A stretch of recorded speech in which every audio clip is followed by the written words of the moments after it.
Hey, I wanted to ask you a little bit about DLo. It's been generally accepted that this was just a freak accident.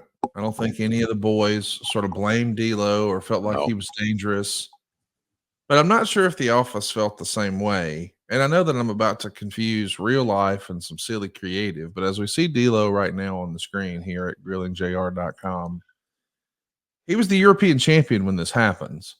He loses that European championship later in the same calendar month. And that's kind of the end for DLo as a featured character on the programming. yeah, He's still going to be around. He's still going to have a job, but he's no longer going to be in the hunt for the Intercontinental title or the European title, and he's largely going to become an enhancement character after based, this. yeah, you're right. With the benefit of hindsight, it does feel like the office maybe lost confidence in him. I'm not going to say it was punishment, but it does feel like his career, for better or worse, is going to largely become defined by that moment, that accident. I don't think that's necessarily fair for DLo, but that is the way it feels when I look at it from the outside looking in. How did you feel about it? Same way. The audience or the office rather, just kind of, oh hell, I don't know, lost confidence, and he couldn't get away from that moment, and it's too bad too, because D'Lo, like Droz, was very well liked Yes. and a smart guy, and he could contribute with finishes and things of that nature. He was always very reliable. I thought D'Lo got a bad break on that whole damn thing. But when you look at the other side of the issue, the one that got the bad break, no pun intended, was Droz. Yeah. So D'Lo kind of got lost in the shuffle, and it just he couldn't re he couldn't regain that confidence that the office had in him because, look, he was a young guy, good hand, good size, intellect. A lot of real positive things were happening for D'Lo, Yes. and it just, his card got punched, and it was just, it was bad timing, unfortunate. It shouldn't have happened the way it did, but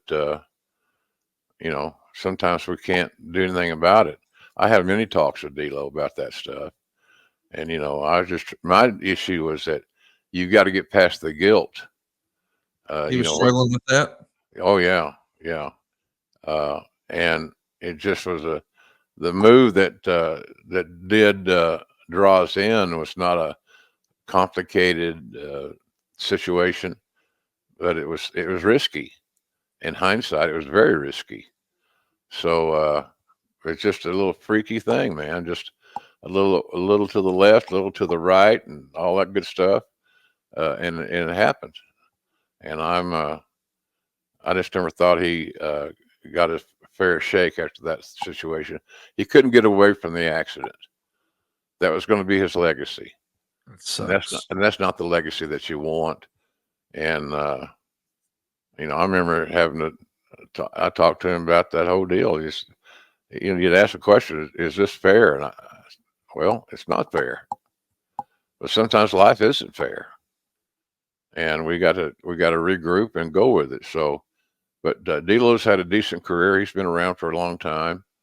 He got back on his feet, shall we say, and he's a good office employee, good at working out finishes and things of that nature. He had a lot to offer. So I felt bad for him about that situation because you couldn't have found a more ideal uh, teammate or someone positive in the locker room. I mean, some of D'Lo's work with the nation was outstanding, very entertaining. But it just was a shame that two careers essentially were destroyed in that one short match on television.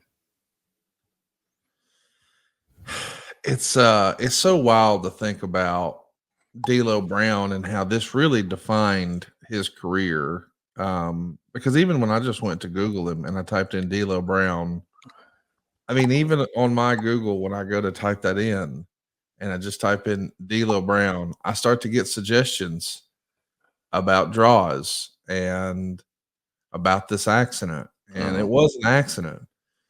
Just to remind everybody, I've never seen the footage. I don't think anybody has, but from what I've heard, it was a running power bomb. And I know guys either use baby oil or water before they go out. And I know at the time, Droz was wearing like a fishnet top. Of course, DLo's going to have on spandex. And it's hard to get a grip on either one of those type of fabrics. And now if we've got a little bit of water, we got a little bit of oil, we got a little bit of sweat. Yeah. We got a running start. You move a little bit here or there, and man, disaster struck. But a total freak accident. Yep. It's just devastating because you feel bad, not just for Droz. I'm not minimizing what happened to him. I know his life forever changed, but so did DLo's. I mentioned this is a crazy month for the company, but it might just be a crazy doggone week. To remind everybody, we had the Rebellion pay-per-view on October 2nd. That's in the UK. On October 3rd is when Russo signs his contract and then calls and lets Vince know the news. October 4th is Monday Night Raw live. And then the next day is the Droz injury. And the very next day on Wednesday, Gorilla Monsoon passes away at just 62 years old. He'd had crazy, serious health problems over the past few years, including a recent heart attack. He wrestled in the ring from 69 to 1980. He was married to his wife for 40 years. He had 3 children. He had 4 grandchildren. I think most everyone listening to this knows his son, Joey Morella, was a former WWF referee, and he died in a car crash between house shows years prior to this. All right. But my understanding is that Gorilla was still coming into the studio to do commentary with Michael Cole and Dr. Tom Pritchard for the international version of Superstars just a few weeks prior to him passing away back in September. Do you want to talk about bad news, man? Yeah, bad week. As it sounds, Russo's leaving. Droz is potentially paralyzed. Gorilla Monsoon's gone. It's just Wednesday of the same week. Tough week, man. Tough week. SaveWithConrad.com. Eric Ward in Franklin, Tennessee. I first heard about Save with Conrad through a couple wrestling broadcasts I listened to. 83 Weeks and What Happened When with Tony Schiavone, and I decided to reach out, and I'm so glad that I did. It was an absolute fabulous process. I was in a transition mode, recently sold a home, and I was looking for a mortgage on a new home purchase. And Diana and the team at Supreme Lending was there to help me out. They were absolutely fabulous to work with. They were knowledgeable, responsive, and made the process incredibly smooth.